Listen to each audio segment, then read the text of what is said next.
Alright guys, welcome to the Targa 4S.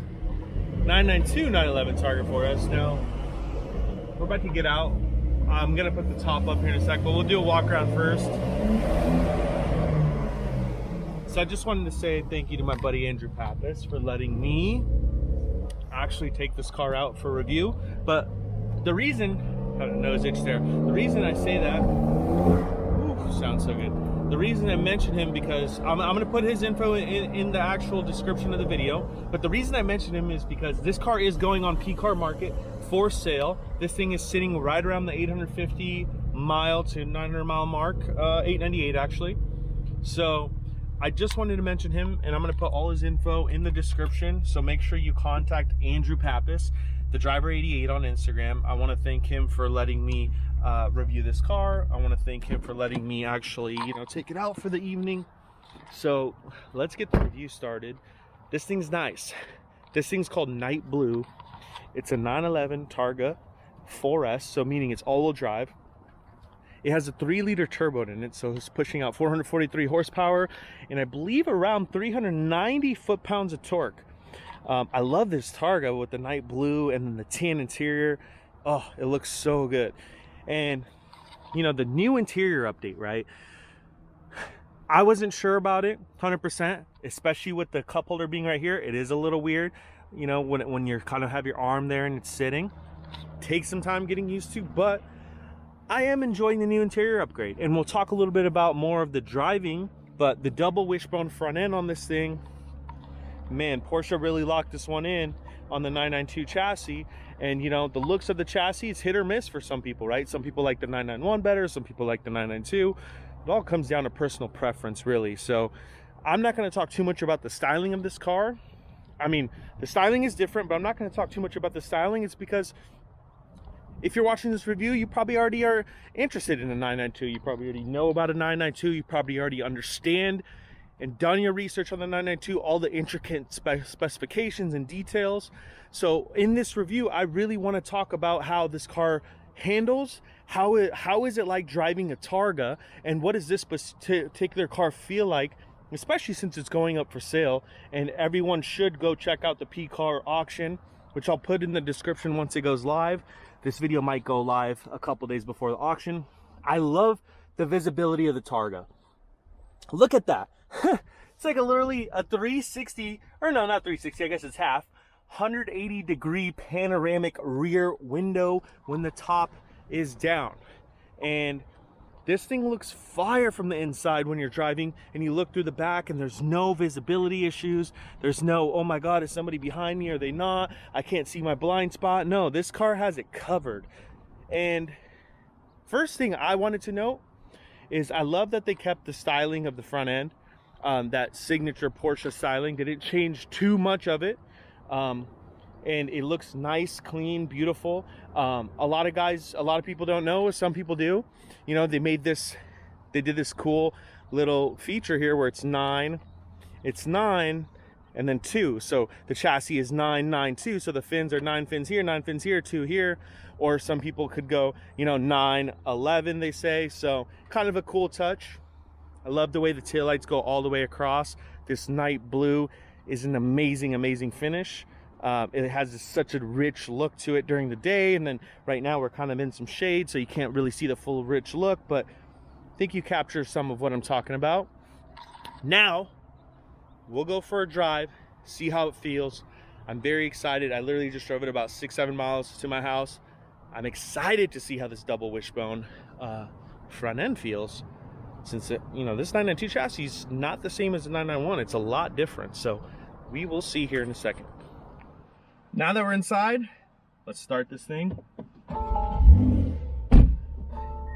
Immediately I am going to go into Sport Plus, which opens up the exhaust. As you can hear, we'll give it a little rev so you guys could hear it a little bit from the inside. I'll do a little video later on the outside. Nice turbo sound with the pops. I'm gonna put the top up for the sake of the video because I feel like it's gonna be a little noisy with the top down. So, but let's put the top up.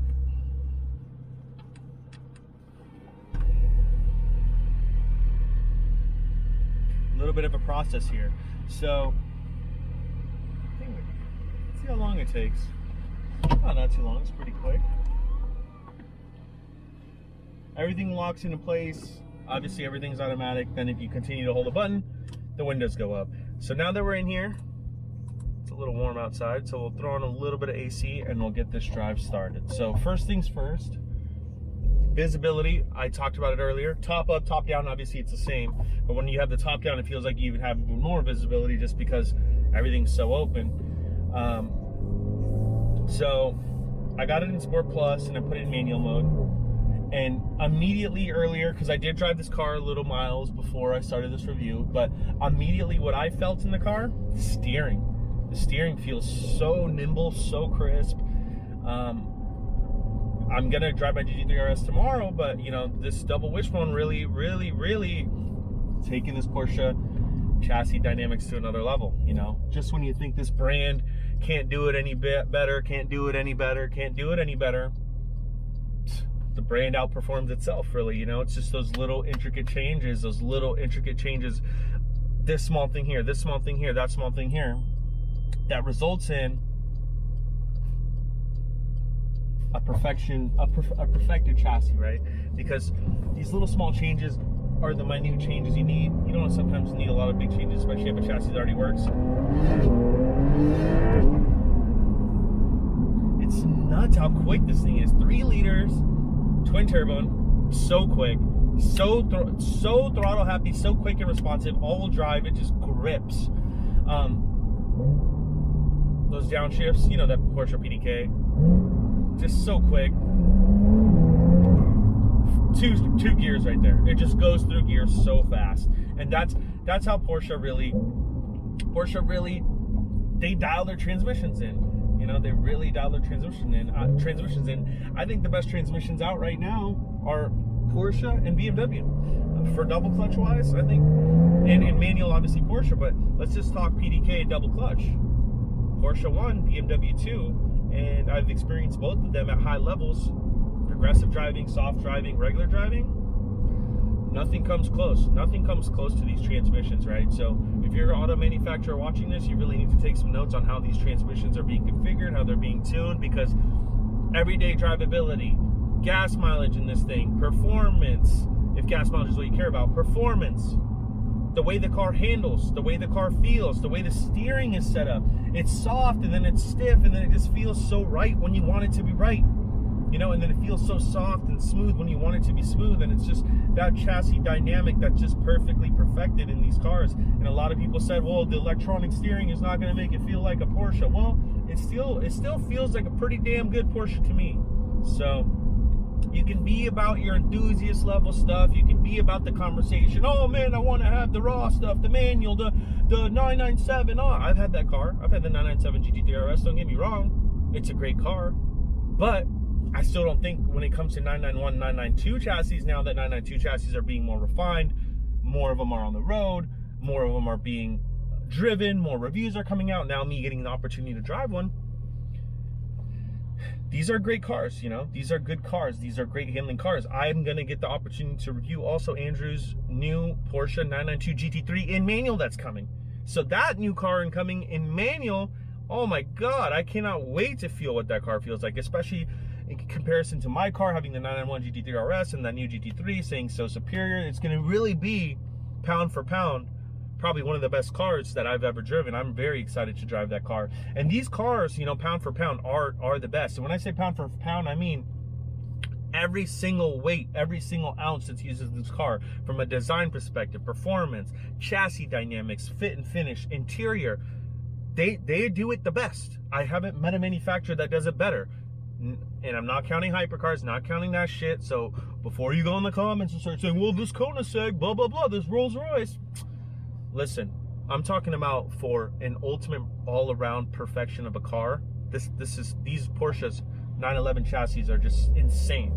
And, you know, Porsche, if somebody from Porsche is watching this video, feel free to give your boy a holler, because he's owned about 4 or 5 already now. And, you know, I'm not just a Porsche fanboy over here or anything. I'm a guy that actually drives his cars. I'm a guy that actually goes out and drives and hits canyons. Did about a 400-mile road trip in my RS the other day, and with a bunch of Porsche guys through hard canyon roads, really pushing the car to its limits. So, you know, a lot of these guys are buying these cars and they're just looking at them in their garage and playing with themselves, and they're not really going out and enjoying it.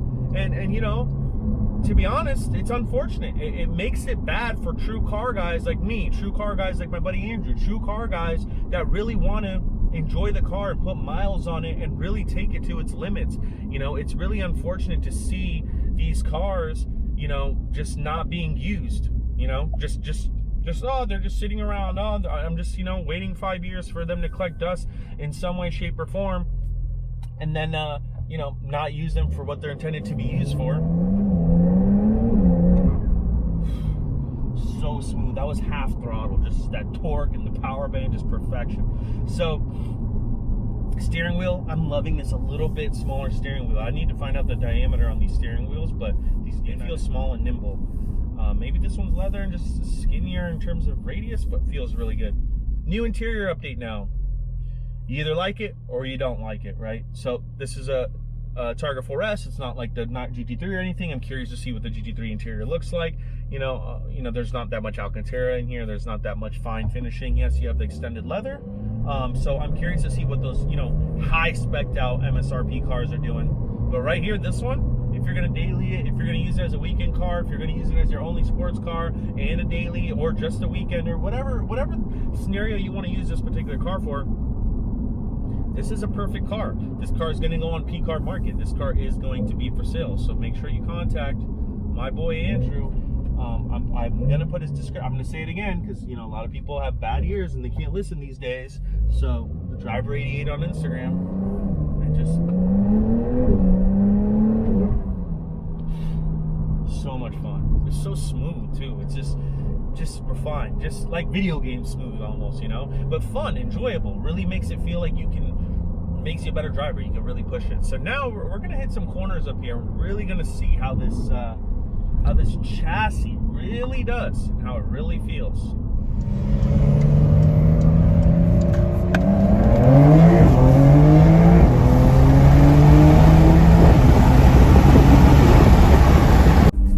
See a little pull here. So good. And those downshifts just so quick, so brutally fast. Upshifts just it's lightning speed upshifts. Let's see a little pull.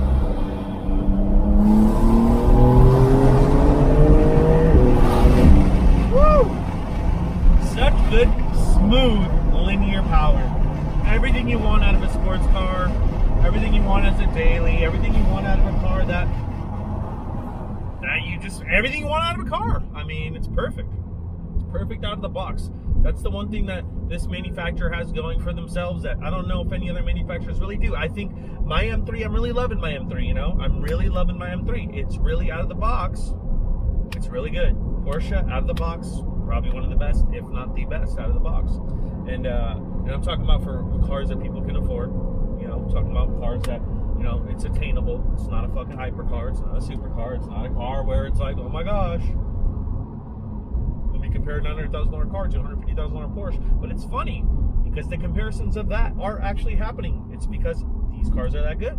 Sometimes it does take a $253 or a car that's $250,000, $300,000 more than this one to really start comparing it. But we'll do a little interior walk around here in a second. We're gonna hit some nice roads. It's just so good. If the light doesn't turn green super quick, I'll try to put the top down in traffic. I'm a little nervous trying it. Okay, it's not gonna turn green just yet. Okay, cool. I'm gonna put the top down in traffic. So everyone's gonna stare at me now. Let's go, let's go, let's go. Come on. I am stationary. Oh my God, I'm scared. Fuck. Oh, the light's turning red over there. Please do not turn green. Oh my gosh, it's turning green for them. It hasn't turned green yet. Hurry, hurry. Oh, you guys can time it yourselves. Oh, it's perfect. Drop the top and the light's about to turn green and we're gonna give it some throttle here with the top off. See if the exhaust sounds any louder.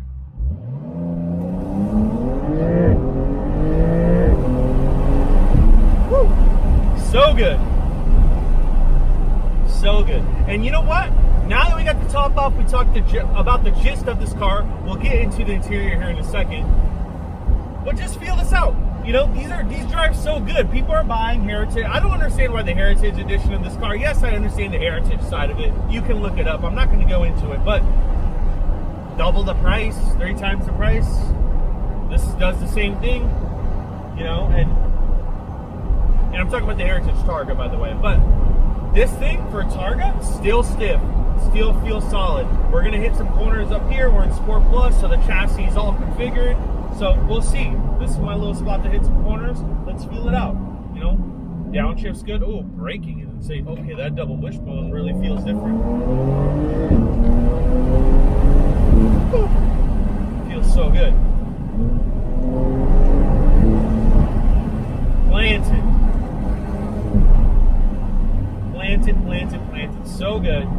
And we're gonna lower our tank of gas too, so the front end's a little lighter than usual. So it's still planted. No understeer, no nothing. It's hard to really grasp this car over a video like this, but it has a lot of good front end grip and no understeer feeling, and it's all-wheel drive. Usually cars that are all-wheel drive are a lot harder to like maneuver and control through the corners, because you get that front end and those front wheels spinning and pulling you kind of outwards towards the corner. A lot of understeer in all-wheel drive cars. This car doesn't feel like an all-wheel drive car, which is a total compliment to this car and its chassis setup, and it's honestly its drivetrain setup and the way it's tuned. It doesn't feel like an all-wheel drive car. Also, one thing that's really cool is you have the windbreaker up here, so there's no really wind or even like howling noises, or like howling, or you know that sound where it makes where it's like a bunch of air is coming in, and like when you have like one window down in the car and all the rest are up. None of those noises at all, with the windows all the way up, with the top down, with the window half down, doesn't matter.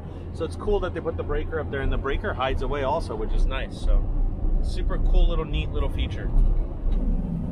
We'll turn into this neighborhood here. The sun's about to go down. It's so beautiful. And we'll let you see what this night blue metallic shows you in this turning radius. All-wheel drive car, just turn around in this little tight street. Perfect first try. Let's do a little walk around of this thing, and let's see the night blue metallic. Let's see the interior real quick, and then we'll let you guys go.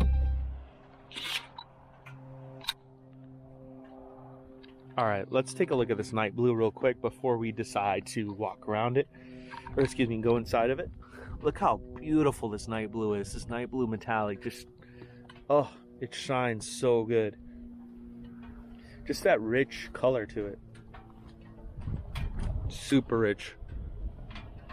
I'm loving it. We're out here in Pelican Hill, ocean in the back. Great place to do a review. So let's sit inside and we'll talk about this car a little bit.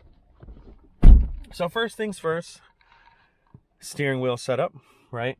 Let me turn the ignition on. So steering wheel, amazing. You have your controls here for the let me fix this. Okay, you have your controls here for the Sport Plus. So you can configure Sport Plus, individual mode, wet, normal. You have your, you know, typical Porsche style, signature Porsche RPM gauge in the middle, tach gauge on the, or excuse me, speedometer on the left, tach gauge in the middle, your instrument cluster, miles per hour. The new infotainment system. I like this new infotainment system. Honestly, the bigger screen, it really makes things look nice and feel nice, and gives it more of a luxury feel to the 992. And you know, honestly, when I get in this car, I'm loving this screen because my screen's kind of tiny in the 991, so the 992 screen is nice and big. I don't know the dimensions off the top of my head. I didn't look that statistic up, but you know, for those people that love complaining about reviews and me not saying everything because I'm supposed to go off memory, well, you can look it up yourself. And look at that view. Look at that view. We're looking at the ocean right now. We got the top off. I mean, oh my goodness. Interior fit and finish. I'll put some Connie in the background. It's good. It's great. There's some things where I kind of think about, you know, how the new one is going to look for the GT3, but, you know, the extended leather on the doors, this tan interior goes perfect and beautiful. The new shift lever. I wasn't sure how I was going to feel about this new shift lever because everyone liked that bigger feel, but I don't mind it because it's kind of out of the way. Sometimes I notice in mine, I kind of run into things, so it's just the little things here and there. Cup holder. I know everyone's complaining about this in the forums and online. I don't know what to say about it. I don't know if I like it or don't like it. Haven't spent enough time with the car to know if I like it or don't like it, but the signature 911 cup holders are there. It's kind of what Porsche is known for. So we'll do some sound clips. We'll do some speedometer clips. We'll do some clips of, you know, how fast the car is, you know, a little 60 to 80 pull or something, a little speedometer shots. Exhaust, we can hear that now. I'm going to start it up. But thank you so much for watching. I'm putting Andrew's info below, the Driver88 on Instagram. The car is going to be for sale on PCar. Make sure you go follow him on Instagram. He's got exclusive cars, hyper cars, crazy spec Porsches, crazy spec Ferraris, Pistas, McLarens, you name it. Any car in the supercar world, sports car world, unique stuff too. K5 Blazers, Broncos, C10 pickup trucks, Mustangs. This guy, if you want a Mustang, this is the guy, trust me. If you want a Mustang that's built, that looks badass, Chevelles, old school muscle cars, hit them up before they go and bring a trailer, because most likely if you try to get it before, you probably can, but if they go and bring a trailer, well, good luck with that one, because you're probably going to end up paying even more of a premium because everybody wants this guy's build. So thanks for watching. Sound and speedo clips coming up.